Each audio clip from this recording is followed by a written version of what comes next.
It's midnight. The blue light of your phone is the only thing keeping the room from going dark. You're scrolling, emptying your mind into a feed that gives nothing back. On your nightstand, that book is still there. The one you bought 3 months ago because you wanted to be better.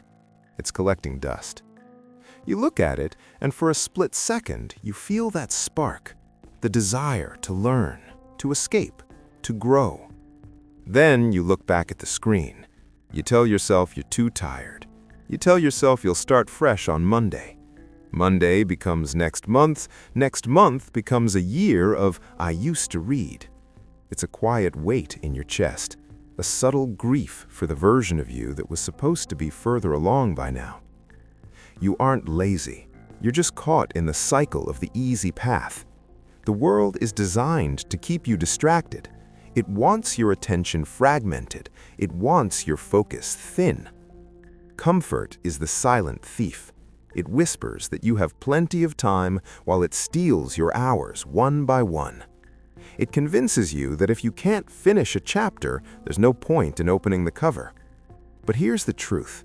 The gap between the person you are and the person you want to become isn't a mountain. It's a single page. Discipline isn't a punishment. It's the highest form of self-respect. It's the moment you decide that your future self deserves more than your current distractions.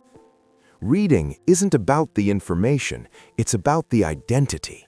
It's about proving to yourself that you are still the one in control.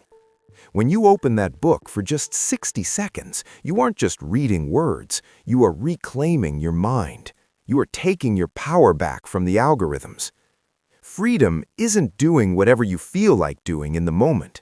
Freedom is the ability to do what you know is right, even when you don't feel like it.